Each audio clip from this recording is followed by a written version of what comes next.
Fatty liver அப்படின்னு சொல்றது என்ன கிரேட் வரைக்கும் இருந்தா நமக்கு சேஃப்? இல்ல இது எத்தனை கிரேட் இருக்கு டாக்டர்? எனக்கு தெரியல. எனக்கு ஃபேட்டி லிவர் கிரேட் 2 அப்படின்னு போட்டிருக்காங்க. வித் மைல்ட் ஹெப்படோமெகாலி அப்படின்னா என்ன கண்டிஷன்? அந்த ஸ்கேன் ரிப்போர்ட்ட அப்படியே அனுப்பி நமக்கு இந்த கேள்விய கேட்டிருந்தாரு. அதாவதுங்க, லிவர பொறுத்தவரைக்கும் ஃபேட்டி லிவருக்கு இதுல இன்னொரு விஷயம் என்னன்னா, இந்த ஃபேட்டி லிவருக்கு சிகிச்சை கிடையாது அப்படின்னு எனக்கு சொல்லிட்டாங்க. இப்ப நான் கிரேட் 2ல இருக்கிறேன். இதுக்கு நான் என்ன பண்ணலாம்? அப்படின்னு இத வந்து சித்தா எடுக்க வேண்டான்னு சொல்றாங்க. இல்லங்க என் ஃப்ரெண்ட்ஸ் வந்து இதெல்லாம் ஃபாலோ பண்ண சொன்னாங்க. நான் வந்து ஹோம் ரெமெடி ட்ரை பண்ணிக்கிறேன் அப்படின்னு நீங்க கால விரயம் செய்ய செய்ய அது இன்னும் டேஞ்சரா தாங்க போகும். ஸோ நம்பிக்கையோட நீங்க சித்த மருந்துகள், கல்லீரல் தொடர்பான பிரச்சனைக்கு லேட் நைட்ல நீங்க உணவு எடுக்கிறது. இப்பல்லாம் நெறைய ஒரு கல்ச்சர் வந்துட்டு இருக்குங்க. நீங்க ஃபோன் பார்த்துக்கிட்டே இருக்கீங்க. அதுல நெறைய பேர் இந்த இடத்துல இந்த ஃபுட் நல்லாருக்கும். மிட் நைட்ல போனா இந்த ஃபுட் நல்லாருக்கு. இங்க இந்த பிரியாணி டேஸ்ட்டுங்க. இங்க இந்த நான்வெஜ் டேஸ்ட். அப்போ இரவு நேரத்துல அதிகமாக உணவு சாப்பிடக்கூடிய விஷயங்கள் உங்களுக்கு அதிகமாக பரவிக்கிட்டே வருது. ஸோ அப்ப அந்த மாதிரி இரவு நேரத்துல உணவு ஹெவியா எடுக்கக்கூடிய நபர்களுக்கும் என்றாவது ஒரு நாள்னா பரவாயில்லைங்க. அடிக்கடி இந்த விஷயம் நடந்துட்டு இருக்கு. அப்போ ஜங்க் ஃபுட்ஸ், ஃபாஸ்ட் ஃபுட் நெறைய எடுக்கிறவங்க, இவங்க எல்லாருக்குமே ஃபேட்டி லிவர் வர்றதுக்கு வாய்ப்புகள் ரொம்ப நெறைய பெண்கள் வெயிட் லாஸ் பண்ணுங்க அப்படின்னு சொன்ன அடுத்த வார்த்தை என்ன சொல்றீங்கன்னா, இனிமே நான் ஜிம்முக்கு போயிடுறேன். ஜிம்முக்கு போணும் ட்ரை பண்றேன் முடியல. ஏங்க நீங்க ஜிம்ம தேடி போகணும்? உங்களுக்கு நேரம் இல்லாத பட்சத்துல வீட்லயே ஒரு 1/2 மணி நேரம் நீங்க யோகா செய்யறது ரொம்ப ரொம்ப பெஸ்ட்டா இருக்குமே. அதையே நீங்க ட்ரை பண்ணலாமே. அதுக்காக நம்ம என்ன நினைக்கிறோம்னா, ஜிம்முக்கு போறதுக்கு டைமே இல்லன்னு இன்னும் காலம் கடத்தி நோய இன்னும் தீவிரமாக்கிக்கிறோம் நம்பளே. Welcome to Nitya's Varam, where ancient Siddha tradition meets modern healing. Experience the difference. வரம் நேயர்களுக்கு வணக்கம். நான் டாக்டர் நித்யா, சித்தா பிசிஷியன். சித்தர்கள் அருளால சித்த மருத்துவத்துல சொல்லியிருக்கக்கூடிய நிறைய விஷயங்களை நம்ம ஒவ்வொரு பதிவிலும் பார்க்க போறோம். இந்த பதிவுல நம்ம உடல்ல முக்கியமான ஒரு உறுப்பு லிவர். இந்த கல்லீரலை எப்படிங்க பாதுகாக்கிறது? நம்மளும் நிறைய பதிவுகள் நீங்க கேட்கக்கூடிய கேள்விகளுக்கு எல்லாமே நம்ம வீடியோவா கொடுத்துட்டு இருக்கோங்க. இதுல முக்கியமா ஒருத்தர் கேட்டிருந்த ஒரு விஷயம் தாங்க கேட்க போறோம். அதாவது ஃபேட்டி லிவர் அப்படின்னு சொல்றது என்ன கிரேட் வரைக்கும் இருந்தா நமக்கு சேஃப்? இல்ல இது எத்தனை கிரேட் இருக்கு டாக்டர்? எனக்கு தெரியல.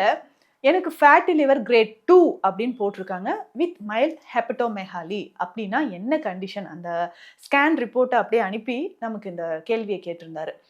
அதாவதுங்க, லிவரை பொறுத்த வரைக்கும் ஃபேட்டி லிவருக்கு இதுல இன்னொரு விஷயம் என்னன்னா, இந்த ஃபேட்டி லிவருக்கு சிகிச்சை கிடையாது அப்படின்னு எனக்கு சொல்லிட்டாங்க. இப்ப நான் கிரேட் 2ல இருக்கிறேன். இதுக்கு நான் என்ன பண்ணலாம்? அப்படின்ற ஒரு கேள்வி. இப்போ ஃபேட்டி லிவரை பத்தி ஒரு புரிதலும் தெளிவும் எல்லாருக்குமே வேண்டும். நார்மலா ஃபேட்டி லிவர் எல்லாமே ஆபத்தானதா? இல்ல க்யூரே பண்ண முடியாதா? என்ன காரணத்தினால நமக்கு ஃபேட்டி லிவர் வருது அப்படின்னு தெரிஞ்சுக்கலாம். சிம்பிளான விஷயத்த மட்டும் இப்ப சொல்றேங்க. பயப்படாம அதை நீங்க சாப்பிட்டுக்கிட்டே வாங்களேன். ஃபேட்டி லிவர் உங்களுக்கு காணாமல் போயிடும். ஏன்னா ஃபேட்டி லிவர் அப்படின்னு சொல்றது சாதாரணமாக இப்போ எல்லாருக்குமே வருதுங்க. ஆல்கஹால் கன்சியூம் பண்ண நபர்களுக்கு தாங்க ஃபேட்டி லிவர் இருந்துச்சு அப்படின்ற காலம் போயிட்டு, இப்போ ஆல்கஹால் கன்சியூம் பண்றவங்க, பண்ணாதவங்க, நான்வெஜ் சாப்பிட்றவங்க, சாப்பிடாதவங்க எல்லாருக்குமே கண்ண மூடி கண்ண தொறந்தா ஈஸியா ஃபேட்டி லிவர் இருந்துருச்சு. ஸோ இதில மொத்தம் 4 கிரேட் வரைக்கும் இருக்குங்க. ஸோ முதல்ல 3 கிரேட் வரைக்கும் ரொம்ப எளிமையாக நீங்க சித்த மருந்துகள் எடுக்கும்போது பயப்பட வேண்டாம். இது ஆண்களுக்கும், பெண்களுக்கும் சமமாக தான் இப்போதைக்கு வந்துட்டு இருக்கு. சரிங்களா? அதனால நீங்க பயப்படவே வேண்டாங்க. சித்த மருந்துகள் சரியான நேரத்துல நீங்க ஸ்டார்ட் பண்ணிடணும். நெறைய பேர் என்னன்னா ஃபேமிலில வந்து சித்தா எடுக்க வேண்டான்னு சொல்றாங்க. இல்லங்க என் ஃப்ரெண்ட்ஸ் வந்து இதெல்லாம் ஃபாலோ பண்ண சொன்னாங்க. நான் வந்து ஹோம் ரெமெடி ட்ரை பண்ணிக்கிறேன் அப்படின்னு நீங்க கால விரயம் செய்ய செய்ய அது இன்னும் டேஞ்சரா தாங்க போகும். ஸோ நம்பிக்கையோட நீங்க சித்த மருந்துகள், கல்லீரல் தொடர்பான பிரச்சனைக்கு நீங்க எடுத்துக்கலாம். இப்போ இந்த ஃபேட்டி லிவர் பெண்களுக்குமே நிறைய இருக்குங்க. அதாவது கொலஸ்ட்ரால் அதிகமா இருக்கக்கூடிய நபர்கள். அதுலயும் இந்த பேட் கொலஸ்ட்ரால் அப்படின்னு சொல்றோம் இல்லைங்களா? உங்களுக்கு பேட் கொலஸ்ட்ரால் லெவல் அதிகமா இருந்தா ரொம்ப கவனமா இருங்க. கண்டிப்பா ஃபேட்டி லிவர் இருக்கிறதுக்கான வாய்ப்புகள் ரொம்ப ரொம்ப அதிகம். ரொம்ப கவனமா இருங்க. அதுக்கப்புறம் பார்த்தீங்கன்னா, ஆல்கஹால் கன்சியூம் பண்றவங்களுக்கு கட்டாயமாக வர்றதுக்கு வாய்ப்புகள் அதிகம். அதை தாண்டி சிலர் அதிகமான கொழுப்பு சத்து சார்ந்த உணவுகளை எடுக்கிறது, ஆயில் ஐட்டம்ஸ் நிறைய எடுக்கிறது, நல்லா வறுத்து பொரித்த உணவுகளை விரும்பி சாப்பிட்றது.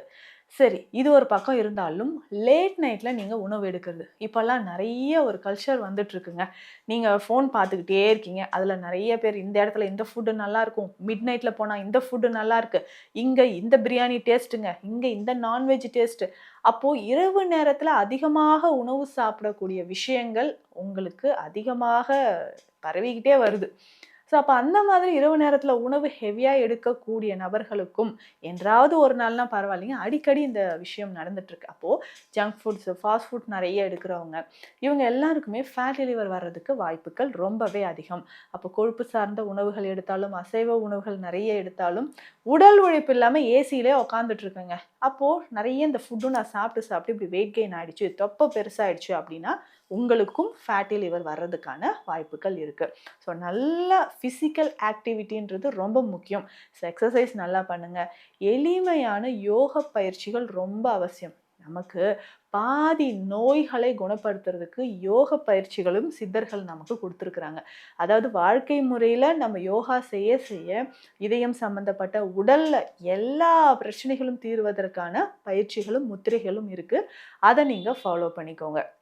ரெகுலராக யோகா செய்யும்போது இன்டர்னல் ஆர்கன்ஸ் எல்லாமே நமக்கு ஸ்ட்ரென்தன் ஆக ஆரம்பிக்கும். நிறைய பெண்கள் வெயிட் லாஸ் பண்ணுங்க அப்படின்னு சொன்ன அடுத்த வார்த்தை என்ன சொல்கிறீங்கன்னா, இனிமேல் நான் ஜிம்முக்கு போயிடுறேன், ஜிம்முக்கு போகணும் ட்ரை பண்ணுறேன் முடியல. ஏங்க நீங்கள் ஜிம்மை தேடி போகணும்? உங்களுக்கு நேரம் இல்லாத பட்சத்தில் வீட்லேயே ஒரு அரை மணி நேரம் நீங்கள் யோகா செய்கிறது ரொம்ப ரொம்ப பெஸ்ட்டாக இருக்குமே. அதையே நீங்கள் ட்ரை பண்ணலாமே. அதுக்காக நம்ம என்ன நினைக்கிறோன்னா, ஜிம்முக்கு போகிறதுக்கு டைமே இல்லைன்னு இன்னும் காலம் கடத்தி நோயை இன்னும் தீவிரமாக்கிக்கிறோம் நம்மளே, இல்லைங்களா? அப்போது வீட்டில் இருக்கக்கூடிய உணவுகள் இது எல்லாம் சேர்த்து சேர்த்து சாப்பிடுங்க அப்படின்னு சொன்னால் அந்த ஃபேட்டி லிவரை கரைக்கிறதுக்கு சிம்பிளாக ஒரு மெத்தட் சொல்கிறேன். இதை ஃபாலோ பண்ணிக்கோங்க. என்ன செய்யணும் அப்படின்னு கேட்டிங்கன்னா, நெல்லிக்காய் பொடி எடுத்து வச்சுக்கோங்க. ஸோ நெல்லிக்காய் பொடி நீங்கள் கடையில் வாங்கிட்டு வந்து நல்லா சலிச்சு அதில் எடுத்து தனியாக வச்சுக்கோங்க. 100 கிராம் அளவுக்கு நெல்லிக்காய் பொடி எடுத்துக்கணும். ஸோ இதனோட பார்த்தீங்கன்னா 100 கிராம் அளவுக்கு கரிசலாங்கண்ணி பொடி எடுத்துக்கணும். அதே மாதிரி இதில் 50 கிராம் ஏலக்காய், 50 கிராம் கருஞ்சீரகம் 4 நல்லா பொடி செய்து ஒன்றா கலந்து எடுத்துக்கோங்க. இதை என்னங்க பண்ணணும் அப்படின்னு கேட்டிங்கன்னா, தினந்தோறும் காலையில் எந்திரிச்சோடனே வெந்நீரில் கலந்து அப்படியே குடிச்சிடணும். எம்டி ஸ்டொமக்கில் ஒரு 100 ml வெந்நீரில் ஒரு ஸ்பூன் ஃபுல்லாக கிட்டத்தட்ட 5லேருந்து 6 கிராம் இந்த பொடியை எடுக்கணுங்க. எடுத்து வெந்நீரில் கலந்து காலையில் எம்டி ஸ்டொமக்கில் இதை குடிச்சிடணும். கட்டாயம் இதை டெய்லி ரெகுலராக செஞ்சுட்டு வாங்க. சுகர் இருக்கா, இல்லை இந்த மாதிரி நமக்கு ஃபேட் கண்டென்ட் அதிகமாக இருக்குது, ஃபேட்டி லிவர் இருக்குன்னா கவலையே வேண்டாம், தாராளமாக இதை நீங்கள் எடுத்துகிட்டு வரலாம். அதற்கு அடுத்தது பார்த்தீங்கன்னா அதிமதுர மாத்திரை அப்படின்னு சித்த மருத்துவத்தில் கிடைக்கும். உங்களுக்கு சிம்பிளாக நீங்கள் வீட்டில் ஃபாலோ பண்ணுற மாதிரி சொல்கிறேன். சூர்ணம்லாம் சொன்னால் பாலில் கொதிக்க வச்சு குடிங்க அப்படின்னா உங்களுக்கு முடியாது இல்லையா? அதுக்கு சிம்பிளாக நான் சொல்கிறேன் பாருங்களேன். அதிமதுரம் மாத்திரை அப்படின்னு கிடைக்கும். அதிமதுரம் சூர்ணம் கூட நீங்கள் வாங்கிக்கலாம். இது மாத்திரையாக எடுக்கிறீங்கன்னா காலையில் 2, ஈவினிங் இரவு நேரத்தில் 2 மாதிரி உணவு எடுத்த பிறகு நீங்கள் கண்டினியூ பண்ணிக்கிட்டே வாங்க. ரெகுலராக இந்த அதிமதுரம் மாத்திரை எடுக்க எடுக்க ஃபேட்டி லிவர் நமக்கு நல்லா குறைய ஆரம்பிக்கும். ஸோ கொஞ்சம் கொஞ்சமாக யோக பயிற்சிகள் செஞ்சுக்கிட்டே வாங்க. உணவு முறையில் இஞ்சி, சின்ன வெங்காயம் தவறாமல் சேர்த்துக்கோங்க. அடுத்ததாக பூண்டு, மஞ்சள், லவங்கப்பட்டை, கிராம்பு, சோம்பு, காட்டு சீரகம் வாங்கி வச்சுக்கோங்க. நல்ல ரிசல்ட் இருக்கும். இந்த காட்டு சீரகம் எப்படின்னா நீங்கள் உணவுலையும் எடுத்துக்கலாம், இல்லை அப்பப்போ ஒரு அரை ஸ்பூன் அளவுக்கு வாயில் போட்டு நீங்கள் அதை மென்னுட்டே வரலாம். ஸோ இது எல்லாமே உணவில் நிறைய சேர்த்துட்டு ஃபைபர் கண்டென்ட் இருக்கக்கூடிய உணவுகள், அப்போ கொழுப்பை கரைக்கக்கூடிய உணவுகளாக எடுத்து சித்த மருந்துகளும் நீங்கள் எடுத்துக்கிட்டே வரும்பொழுது ஃபேட்டி லிவர் பயப்படாதீங்க. ஆனால் கேர்லெஸ்ஸாக விட்டுட்டிங்கன்னா ஜாயிண்டிஸ் வர வாய்ப்பு இருக்குது, லிவர் சிரோசிஸ் வர வாய்ப்பு இருக்குது, லிவர் ஃபெயிலியர் மற்றும் கேன்சர் வரவும் வாய்ப்பு இருக்குது.